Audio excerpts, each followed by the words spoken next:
Hello students, आज मैं आपको क्लास 9th का chapter 5 introduction to Euclid's geometry का वन शॉट देने वाली हूँ। ठीक है, इससे पहले हमने सारे चैप्टर कंप्लीट कर दिए, एक एक क्वेश्चन कंप्लीट किया है, तो प्लेलिस्ट में आपको सब कुछ मिल जाएगा। देखो, क्या चैप्टर का नाम है हमारा introduction to Euclid geometry. Geometry का मीनिंग होता है, जियो का मतलब है अर्थ और मेट्री का मतलब है मेजरमेंट, तो मतलब लैंड से रिलेटेड जो मेजरमेंट उसकी बात हो रही है। ठीक है, अब यहाँ पर इस चैप्टर में आपको दो चीज़ मिलेंगी देखने को, एक तो एक्सियोम्स मिलेंगे और पोस्टुलेट्स मिलेंगे।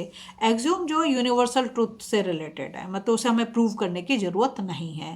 पोस्टुलेट जो है ये आपको ज्योमेट्री में ही यूज़ कर सकते हो आप इसको, लेकिन एक्सियोम जो है वो मैथमेटिक्स में कहीं पर भी यूज़ हो सकते हैं या लाइफ में कहीं भी यूज़ हो सकते हैं, ऐसे भी बोल सकते हो आप। ठीक है, अब देखो क्या दे रखा है यहाँ पर, things which are equal to the same thing are equal to one another. क्या मतलब है कि जैसे मैं यहाँ पर लिख दूँ a इजिकल टू बी और a की वैल्यू दे देती हूँ यहाँ पर 7, फिर मैं यहाँ पर लिखती हूँ b इजिकल टू सी। तो जब a इजिकल टू बी है और a की वैल्यू 7 है तो b की वैल्यू भी तो कितनी हो गई, 7 हो गई ना।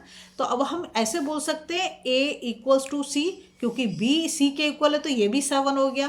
तो क्या हो गया, देखो ये जो बोल रहा है वही चीज़ है, things which are equal to the same thing are equal to one another, क्योंकि a की वैल्यू भी 7 है तो b की वैल्यू भी 7 है, तो c भी क्या हो जाएगा, 7 हो जाएगा, क्योंकि b तो a के इक्वल भी है और c के इक्वल भी है। करेक्ट।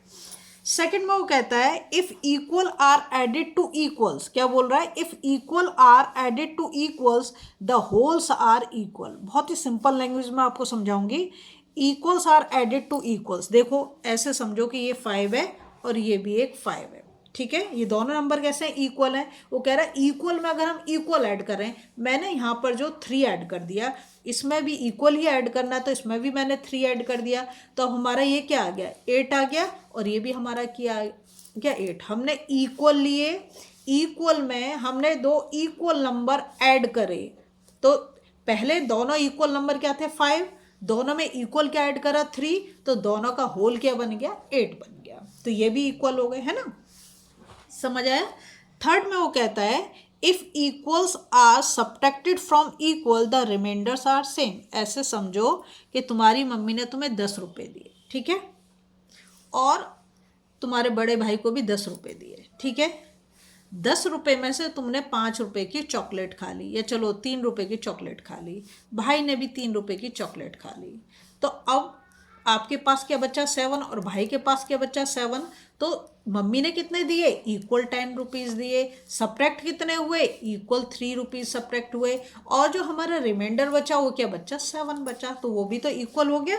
ठीक है, नेक्स्ट देखो यहाँ पे दे रखा है things which are coincide with one another are equal to one another. क्या बोला, कोइंसाइड। कोइंसाइड का मतलब एकदम सुपर इम्पोज कर ले, कि समझो मैंने ये लाइन बनाई, ये वाली लाइन बनाई, ठीक है, ये मान लो कि 2 सेंटीमीटर की लाइन है, और मैंने इसी के ऊपर दूसरी 2 सेंटीमीटर की लाइन बना दी, तो क्या तुम्हें नीचे वाली लाइन दिखी जो मैंने पहले बनाई, नहीं दिख रही। क्या करा है, कोइंसाइड कर दिया, सुपर इम्पोज कर दिया उसके ऊपर, तो इसका मतलब यही है।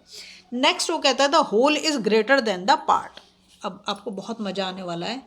आपने एक पिज़्ज़ा मंगाया, ठीक है, पिज़्ज़ा ऐसी होता है, कमेंट करें कितने बच्चों को पिज़्ज़ा पसंद है। ये पिज़्ज़ा के पीस कर दिए हमने, ठीक है। ये वाला जो पीस है ये तुम्हारी छोटी सिस्टर ने आके ले लिया, उसको भी पिज़्ज़ा बहुत पसंद है, तो ये जो आपके पास बचा, ये होल तो इससे बड़ा हुआ ना, तो पार्ट से हमेशा होल बड़ा ही होगा, क्योंकि आपके पास तो इतने सारे पीस बच रहे हैं और बहन ने सिर्फ एक पीस लिया है, तो पार्ट कभी भी होल से बड़ा नहीं हो सकता, पार्ट हमेशा छोटा ही रहेगा। क्लियर। नेक्स्ट है things which are double of the same thing are equal to one another. क्या बोला, things which are double to the same thing are equal one another. यहाँ पर मैंने एक जो है 3 सेंटीमीटर की लाइन बनाई, ठीक है, इसका डबल मुझे बनाना है, तो यहाँ पर मैंने 6 सेंटीमीटर की एक लाइन बना दी, ठीक है।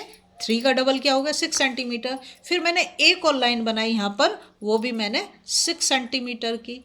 तो तुम चाहे 3 का डबल करो तो यहाँ पर भी 6 आएगा, यहाँ पर भी 6 आएगा, तो दोनों इक्वल हैं कि नहीं है, बस इतनी सी बात थी। नेक्स्ट है things which are half of the same thing are equal to one other. क्या बोला? Things which are half to the same thing. अब ये ऐसे ही समझो कि ये मैंने 5 सेंटीमीटर की एक लाइन बनाई, इसका मैं हाफ कर दूं तो कितना हो जाएगा? 2.5 हो जाएगा, है ना? 2.5। तो ये जब मैंने करा और एक और बार इसको मैं ऐसे हाफ बनाऊं तो भी तो 5 का चाहे मैं कितनी बार भी हाफ बनाने की कोशिश करूं, आंसर तो हमेशा क्या आएगा? 2.5 सेंटीमीटर आएगा। तो ये हो गया। नेक्स्ट है if equals are multiplied by equals then product are equal. क्या बोल रहा है? Equals are multiplied by equals. तो यहाँ पर समझो कि एक नंबर मैं लेती हूँ 7, ठीक है? 7 और यहाँ पर भी मैं 7, क्योंकि इक्वल नंबर मुझे लेना है, इक्वल नंबर से ही मल्टीप्लाई करना है, तो मैं यहाँ इसको 2 से मल्टीप्लाई कर रही हूँ, इसको भी मैं 2 से मल्टीप्लाई कर रही हूँ। तो इसका जो प्रोडक्ट आएगा वो 14 आएगा और इसका प्रोडक्ट भी क्या आएगा? 14। तो हमने नंबर कैसे लिए? इक्वल। मल्टीप्लाई सेम नंबर से करा, वो भी कैसे थे? इक्वल। और जो हमारा प्रोडक्ट आया वो भी कैसा हो गया? इक्वल हो गया, ठीक है? फिर है if equals are divided by equals then their quotient are equal. Suppose करो कि मैंने 4 को डिवाइड किया 2 से, तो मेरा नंबर क्या है? 4। यहाँ दूसरा जगह जो लिया वो भी मैंने 4 लिया और उसको भी मैंने 2 से डिवाइड, क्योंकि मुझे इक्वल को इक्वल नंबर से ही डिवाइड करना है। तो इक्वल नंबर मैंने 4 ले लिए, जो हमारा डिविजर था उसको मैंने 2 लिया, यहाँ पर भी 2 लिया। आज जो हम इसको इससे डिवाइड करेंगे तो आंसर हमारा क्या आएगा? 2। और यहाँ पर भी आंसर, ये हमारा क्वेश्चन कितना आ गया? 2, ठीक है? नेक्स्ट है of two quantities of same kind. ये तुम्हें सब जगह नहीं मिलेगा। Of two quantities of same kind the first is greater than, equal to और less than the second. This axiom is called the trichotomy law. देखो अगर जो है यहाँ पर हम बना लेते हैं, ऐसे बना देते हैं,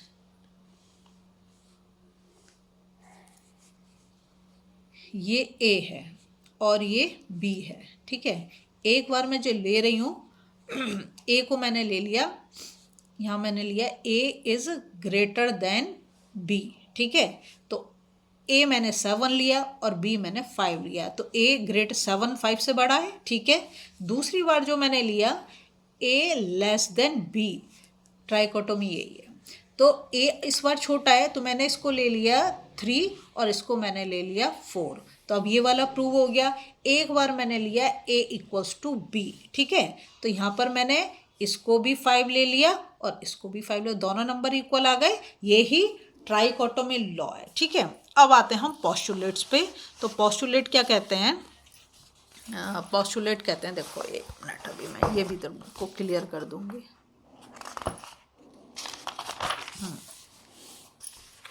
यहाँ पे कहता है ए straight line may be drawn from any one point two any other point. क्या बोला? ए straight line may be drawn from any one point two any other point. अगर ये 2 पॉइंट हैं, एक पॉइंट ये और एक पॉइंट ये, तो इस समय एक लाइन ऐसे बना सकती हूँ, है ना?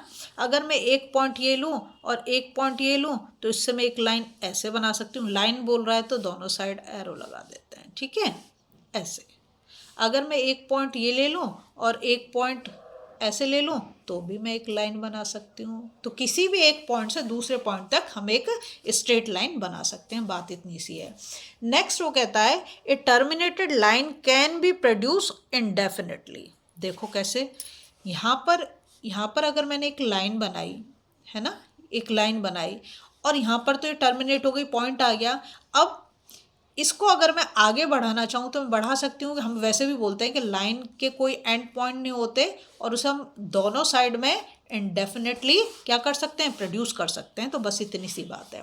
फिर कहते हैं circle can be drawn with any centre and any radius. बिल्कुल सही। देखो ये एक मैंने सेंटर लिया, सेंटर ओ है, यहाँ पर मैंने एक सर्कल बना दिया, ठीक है? फिर मैंने एक सेंटर लिया और मैंने एक सर्कल बना दिया। अब इसकी रेडियस चाहे जो हो, इसकी भी रेडियस चाहे जो हो, सर्कल तो बन जाएगा ना, इससे भी सर्कल बन जाएगा। मैं चाहती हूँ कि यहाँ पर मैं एक पॉइंट ले लूँ सेंटर बना के और यहाँ पर सर्कल बिल्कुल बन जाएगा। तो कोई भी रेडियस हो, कोई भी सेंटर हो, हम आराम से एक सर्कल बना सकते हैं, ठीक है?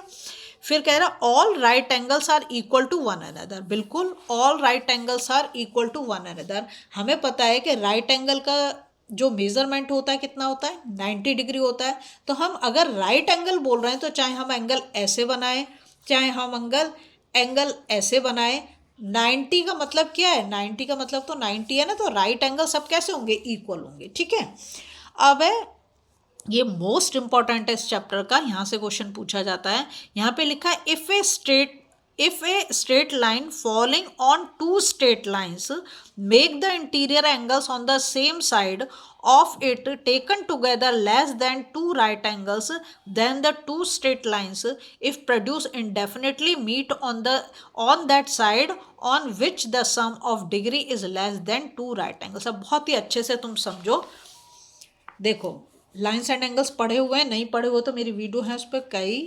ठीक है, ये हमने उसने कहा है कि दो स्ट्रेट लाइन है, तो हमने ये दो स्ट्रेट लाइन बना दी। ठीक है, उस पर एक तीसरी लाइन आके गिर रही है ऐसे। पहले मैंने लाइन्स एंड एंगल का बात बताई, तो चलो पहले उसको कर देते हैं हम। ये मैंने दो स्ट्रेट लाइन बनाई, इन दोनों के बीच में जो है 90 डिग्री का गैप है, क्योंकि हमें पता है कि ये दोनों पैरेलल लाइंस हैं। कैसी है, पैरेलल लाइन। तो पैरेलल लाइन जो है कभी भी आपस में एक दूसरे को काटेंगे नहीं, पैरेलल लाइंस कभी भी एक दूसरे को काटेंगे नहीं। ठीक है, अगर इन दोनों पैरेलल लाइंस पे मैंने एक लाइन बनाई ऐसे, और इस साइड पे एक एंगल बनेगा, इस साइड पे बनेगा, इस पे बनेगा, इस पे बनेगा। मान लो ये 1 है, ये 2 है, ये 3 है और ये 4 है। अगर ये पैरेलल लाइंस हैं तो ये एंगल क्या होंगे, को इंटीरियर एंगल 1 और 3 कितना हो जाएगा, एंगल 1 एंड एंगल 3 होगा 180, सप्लीमेंट्री एंगल बन जाएंगे। ये और ये एंगल 2 प्लस एंगल 4 को इंटीरियर एंगल है, तो इनका सम कितना आना चाहिए, 180 आना चाहिए। अब यहाँ पर देखो जो तुम्हारी बुक में दे रखा है कि दो स्ट्रेट लाइन है, एक तीसरी स्ट्रेट लाइन उनको आके काट रही है, तो जो एक साइड पे एंगल बन रहे हैं, अब यहाँ पर ध्यान देना, यहाँ पर जो दोनों के बीच में 90 डिग्री, मतलब दोनों के बीच में जो डिस्टेंस है वो इक्वल है। यहाँ ऐसा नहीं, यहाँ पर देखो ये इस साइड पे आ गया और ये इस साइड पे आ गया, इसको ध्यान से समझो तुम, ये पैरेलल नहीं है, पहला कॉन्सेप्ट ये क्लियर करो। तो ये वाले एंगल, ये वाले यहाँ पर भी तो को इंटीरियर एंगल बन रहा है ना, तो यहाँ पर जो है इसको 1 मान लो, इसको 2, इसको 3, इसको 4। क्या ये एंगल 2 प्लस एंगल 4 180 बनेगा, नहीं बनेगा। क्या बनेगा, लेस देन 180 होगा। क्यों, कि जब हम इसको प्रोड्यूस करेंगे, आगे प्रोड्यूस करते हैं, तो कहीं ना कहीं पर जाके तो ये दोनों आपस में क्या कर जाएंगे, मिल जाएंगे, जबकि हमारी पैरेलल लाइन में तो ऐसा होता नहीं है।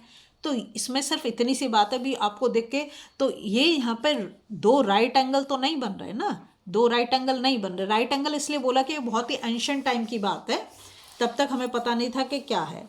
देखो अब ध्यान से पढ़ो तो तुम्हें समझ आ जाएगा। If a straight line following on two straight lines, एक स्ट्रेट लाइन ये हो गई हमारी और एक स्ट्रेट लाइन ये हो गई, और ये फॉल कर रही है उसके ऊपर। ठीक है, makes the interior angles, interior angle हमने बना दी यहाँ पर 1 3 और यहाँ पर 2 4। ठीक है, on the same side of it taken, तो सेम साइड पे तो ये 2 4 बन रहा है, ये वाले ये कभी नहीं मिलेंगे, ये ऐसे चला जाएगा, ये और दूर जाएगा, है ना। तो इधर कभी भी, इधर वाले जो बनेंगे वो 180 से ज़्यादा होंगे, लेकिन इस साइड पे जो बनेंगे वो 180 से कम होंगे। यही बात यहाँ पर कहने की है। Taken together less than two right angles, then less than two right angle का मतलब क्या हो गया, 180 से कम हो गया ना। Then the two straight lines if produced indefinitely meet on that side on which the sum of the angle is less than two right angles। तो इस साइड पे मिल रही है ना, यहाँ तो नहीं मिलेगी, यहाँ तो दूर होते चले जाएगी, यहाँ पे मिल जाएगी। ठीक है, अगर आपको वीडियो पसंद आ रही है ना, प्लीज़ लाइक शेयर सब्सक्राइब कर दें, फॉलो जरूर करें।